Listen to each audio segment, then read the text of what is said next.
Hello and welcome to Board 8 Baseball. Here, Game 5, winner take all of this Kick-Ass League Division Series. With me today, my co-commentator Volch. Thanks for being here, Volch. Pleasure being here. And wow, I can't see what's happening in the game. Oh, there we go. Yeah, sounding really into it today. So, the Penetrators took 2 games at Miller Park to open the series, but then the Nemesis staved off elimination, winning both games at Yankee Stadium. And the real story of this has been the pitching. The Nemesis starting pitching has given up 1 run over 29 innings for a 0.31 ERA, whereas their bullpen has a 10.80 ERA, and both of their losses. Whereas the Penetrators have a between 2 and 2.5 for both their starting pitching and their relief pitching. So, The real story here is Adam Jones is starting instead of Delman Young. yes, and Adam Jones has been starting in both of the Penetrators' wins, and Delman Young starred in both of the Penetrators' losses. So we'll see. This is basically confirmation. Are you giving a Game of Thrones blowjob over there? I'm having dinner. Oh. All right, so we have Omar Infante on second base here with 1 out in the first inning. Now, if he hits this one out of the park, we could be seeing some nice light shows. Confusion. I mean, Omar Infante known for his power, and he's not at bat. So far this series, Pujols is hitting 200, and he's not going to improve that now. The side is retired. We head to the bottom of the first inning. James Shields will be pitching. Shields was very effective in his first start, going 8 scoreless innings before the bullpen blew the game. In the regular season, he led the team with a 1.53 ERA.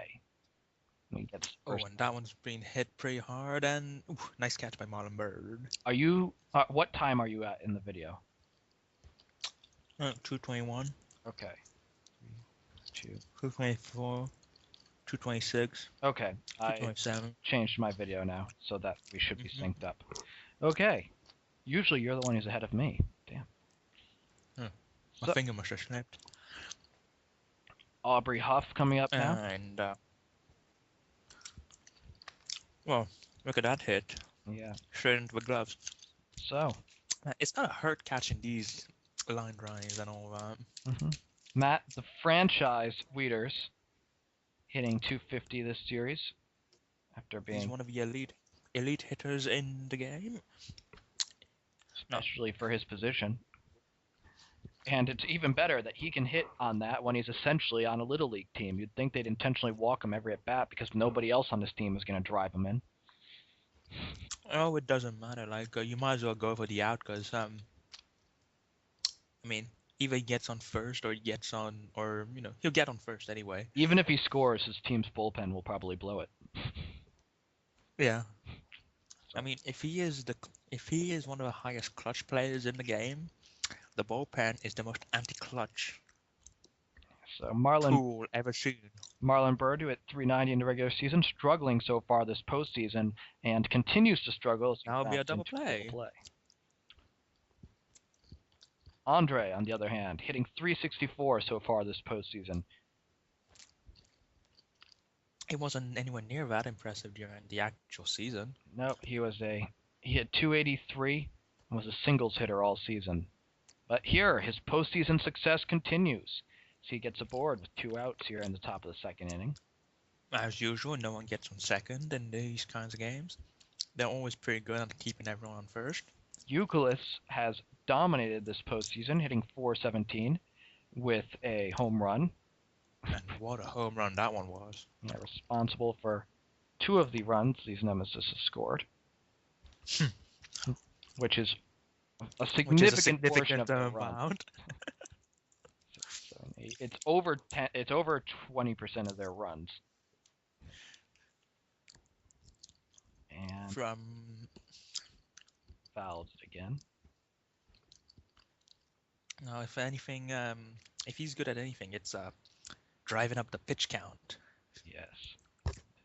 Very selective. And we will be changing sides. So in the first game of this series, the Penetrators starter Tim Hudson went 8 innings, gave up only 1 run himself, hoping for another such performance tonight. Ryan Braun, regular In game 1, hero. they needed some heroics from this guy. Yes, and that one is down the line and caught. Ooh. Not much foul territory, but yeah, How's it about get there. using his black jeans? Yeah. Ryan Howard, who can only hit when his team is trailing, so he'll make an out here probably. Unless. Oh, Oh, you were so close to being proven wrong. yes. Nobody has And now we're back to the normal, Alex usual always consensus. right. That's the one thing you should have learned from these games. Exta is sitting there watching this video going, no. Oh, don't you remember when Scott Podsednik hit that home? Fuck you, Exta. And, Oh, ow. Did you see the second baseman just not move at all there? statuesque. So, Brian McCann. Omar Infante, your favorite guy right there. Hey, he hit the first ever home run by a Marlin in Marlin Park. Count. That Already on 4 home runs. Had like 6 all of last year. miss. So Brian McCann goes down swinging. 2 innings in the book. Jack Wilson will lead off the inning. Wilson, who got 0 regular season starts, sat on the bench all year, 3 for 6 so far this postseason. An RBI. And physics is, well, he's not really in a clutch situation here either. Yep, so.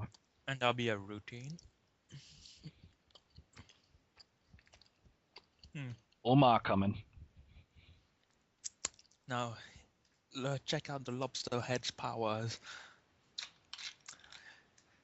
Omar. See, 180. lobster takes a few balls, takes a third ball. He enjoys balls.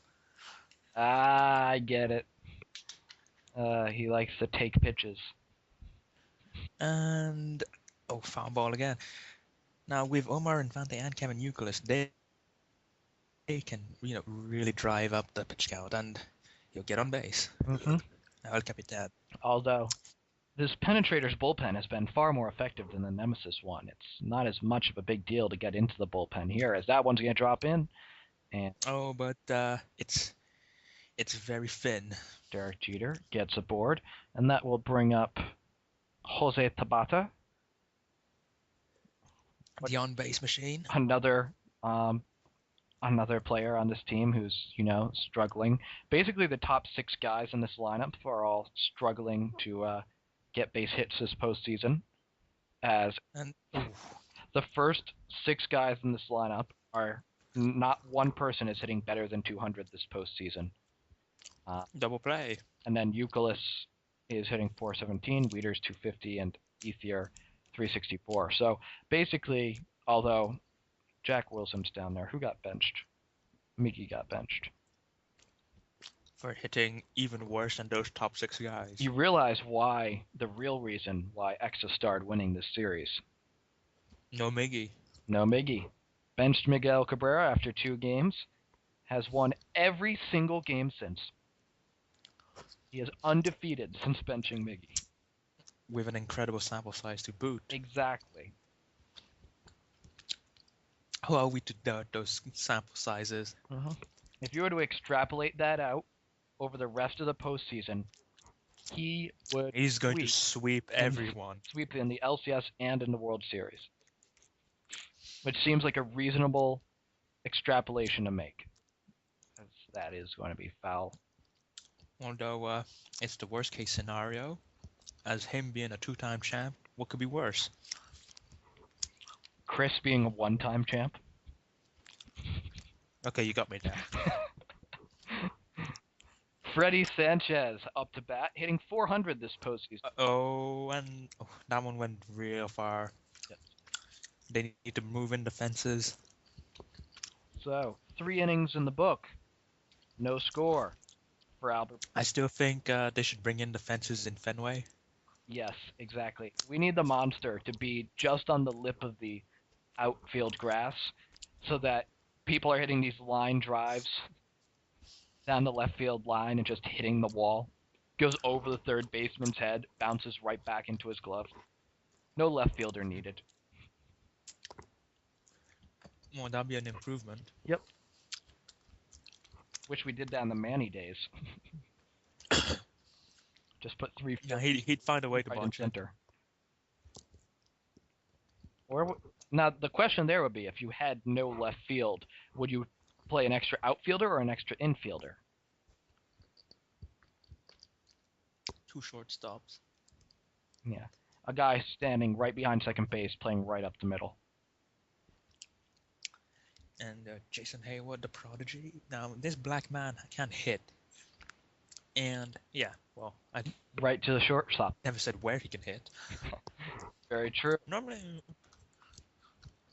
He huffs and he puffs, and he hits 188 with a homer this postseason. wow, he blows. I think that one. And that one's, ooh, foul ball. Yeah, when he hits it hard. He just doesn't like to hit it. He'd rather quit it. These are contact swings he's hitting hard. And that's no contact there. So Ryan Braun hitting 438 this postseason.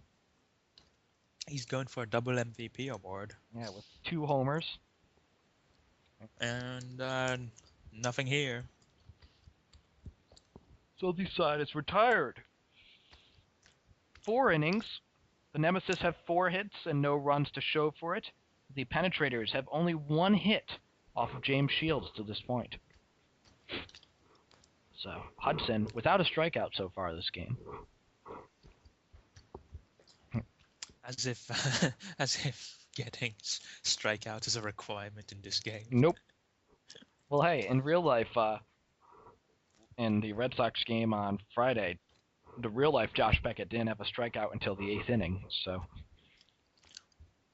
Yeah, but it's, clearly, you know, clearly Tim Hudson is trying to be Beckett. Unfortunately, he's trying to be regular season, non-postseason Beckett, which is a very bad idea. So Kevin Youkilis here with 1 out here in the 5th inning, and he will hit that one on the ground foul. and he will raise his batting average again. Yes, the on-base machine.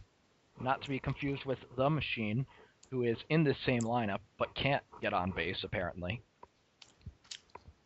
But he was the statistical pick by our dear friend, Extra Nemesis. And Jack Wilson drops it into right field, and Youkilis is going to hold up. And now the Lobster. Now, if he can get a nice hit off here, things could get real interesting because we'll be needing some clutch hitting by Braun and Co. Omar Infante with a single and a walk so far. And that one will be out, and no, hold the runners. Almost doubled off there. Derek Jeter. El Capitan trying to He can finish this get game into a up. double play here, so... Oh, I was going to say he was... Well, given how fast that he was running, they had more than enough time to get double play. So, the game is still tied, so Ryan Howard probably not going to do anything here. No incentives to do anything. Mm-hmm. So you don't discount them. I mean, he might still do something entertaining, like False pass after swinging and missing. Or apparently, he's ready to take a walk if they'll give him one. Yeah, well, given him, he should take a hike, but... Or take a bike. Yes!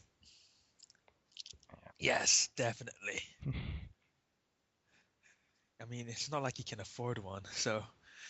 Into right field, and that will drop in for a base hit.